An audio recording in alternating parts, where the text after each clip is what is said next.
Bismillahirrahmanirrahim, par le nom d'Allah clément, miséricordieux. Madame, mademoiselle, monsieur, chère auditrice, chers auditeurs, chers élèves et abonnés, j'ai le plaisir de te retrouver aujourd'hui afin de poursuivre avec toi, durant cette 20e partie, notre thématique sur le mariage. Certes, une belle institution, mais avec qui?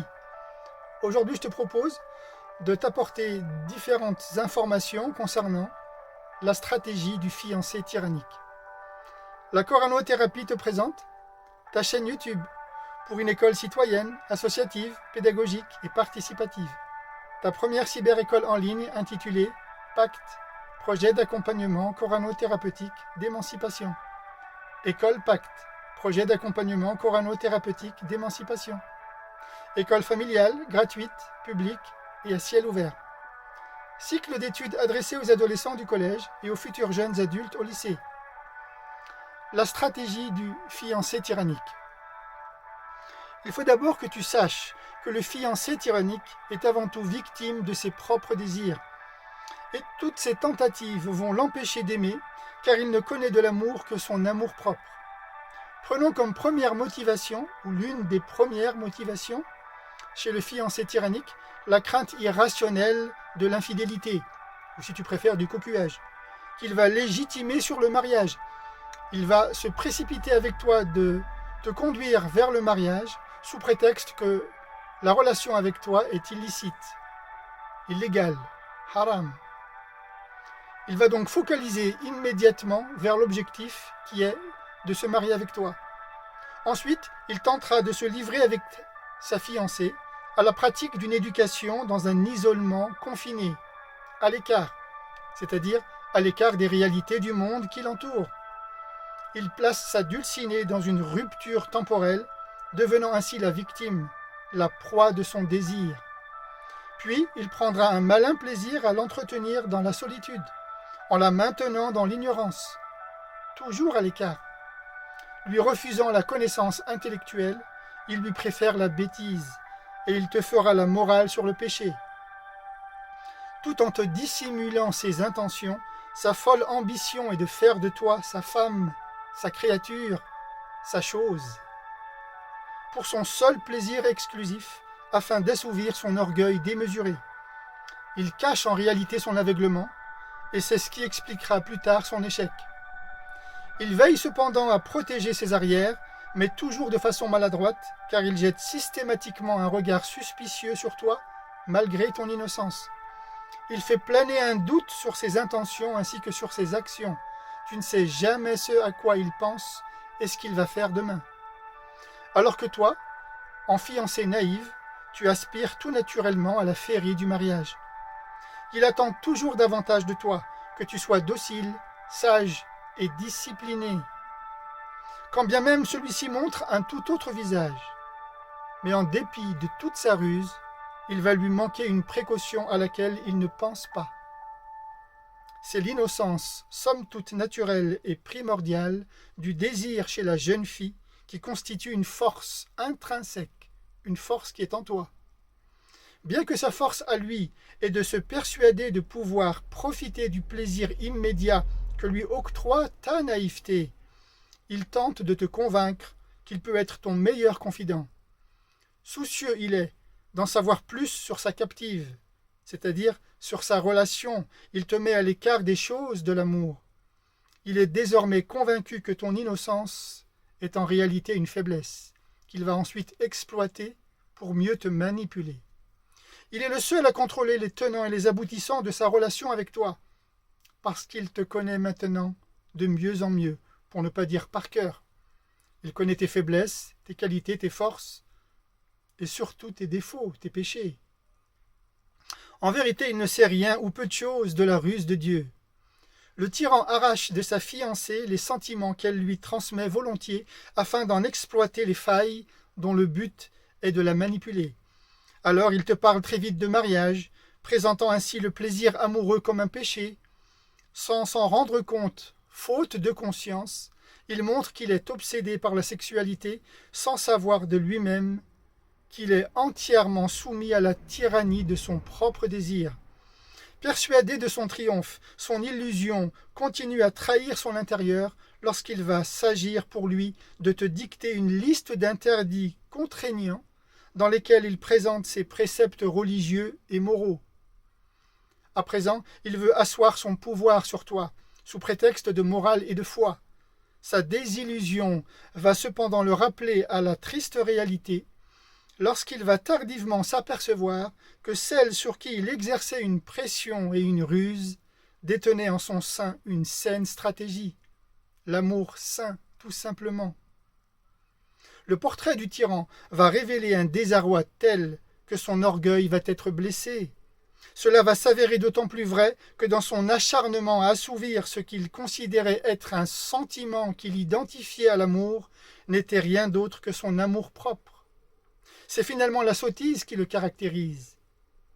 Là alors apparaît le glissement du personnage vers un désespoir qui va consacrer son échec. Chapitre suivant. L'escalade des moyens du tyran désemparé. Écoute attentivement. Parce qu'incapable de s'en tenir à un juste milieu dans toute action, le fiancé tyran manifeste une conduite à travers un comportement dont il ne maîtrisera ni les effets ni les conséquences. Il passera successivement et il alternera d'un sentiment de toute puissance à un état de désespoir absolu et définitif. Il finira par payer son caractère brusque et artificiel, ce qui te permettra d'en tirer quelques leçons et enseignements. Et c'est avec stupeur qu'il va découvrir la ruse de Dieu, la ruse de la providence, qui bénéficie toujours aux plus faibles pour ton innocence et ton insouciance.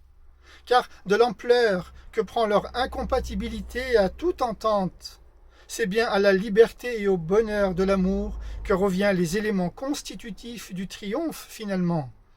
Le fiancé découvre la méprise de son amant. Tu vas découvrir la méprise de ton amant, celui pour qui tu as donné, tu as ouvert ton cœur et tes sentiments. Tu vas finalement découvrir son intérieur, bien que tardivement, afin que tu puisses comprendre, avec un peu de retard, qu'elle a fait de son prétendant son confident. Il a fait de toi son confident, et toi tu as fait de lui ton confident, et tu t'es livré à tout ce que contenait ton cœur. Tu lui as confié ton cœur et tes sentiments. Parce que le fiancé tyran confond vitesse et précipitation, il se hâte toujours de s'approprier rapidement et définitivement sa proie en lui promettant au nom du mariage monts et merveilles. Toutefois, un indice ne manquera pas d'attirer ton observation sur l'attitude du fiancé tyran. Il ne débrouille jamais ses mystères à la maison. Il fait en sorte de te rencontrer toujours à l'extérieur et jamais à l'intérieur. Pourtant, la maison est manifestement le lieu de règlement des litiges, des conflits. Mais lui, il préférera s'entretenir avec toi toujours à l'extérieur. Parmi les enseignements liés à cette relation, la cruelle mais nécessaire prise de conscience de ses échecs, qui surviendra tard, très tard, mais trop tard. On en déduit encore qu'une jeune fille doit rapidement savoir s'il y a ou non une réciprocité dans les sentiments. C'est ce que tu dois rapidement savoir dans ta relation avec ton futur partenaire, avec ton futur conjoint. Le tyran essaiera ensuite de laisser croire que son entourage se ligue contre lui pour contrarier ses désirs. Il prétendra qu'il est menacé, qu'il risque même de mourir pour toi, au nom de votre mariage. C'est lorsque tu remarqueras que tout lui échappe qu'il faut qu'à ton tour que tu lui échappes. C'est à ce moment-là qu'il précipite sa perte. Mais attention à ne pas te faire rattraper par la rage qu'il habite et le désespoir, car dans la folie, il est perdu.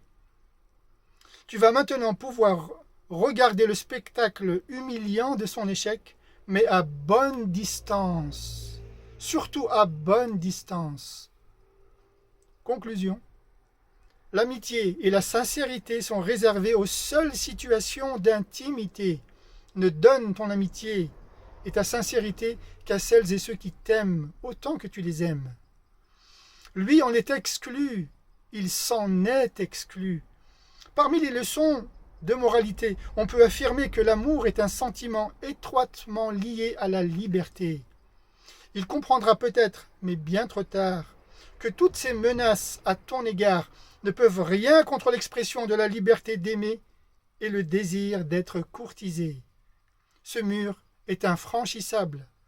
Ce mur, à l'intérieur duquel il voulait t'enfermer, va inspirer dans ton fort intérieur l'intelligence d'étonnants stratèges. Ton intérieur échappe à toutes ces précautions, et les sentiments qui vont y naître vont constituer un espace de résistance face à la tyrannie. Voilà ce que je voulais te dire pour te présenter en quelques lignes la stratégie du fiancé tyrannique. Dans une prochaine partie, je développerai davantage le contraste entre le fiancé charmant et le fiancé tyran. Je te remercie pour ton écoute. J'espère que tu vas réécouter cette leçon, la comprendre, la partager. Toutefois, tu peux mettre un pouce bleu ou t'abonner. Je te remercie encore pour ton écoute. Et je te dis à très bientôt. Wassalamu alaikum wa rahmatullah.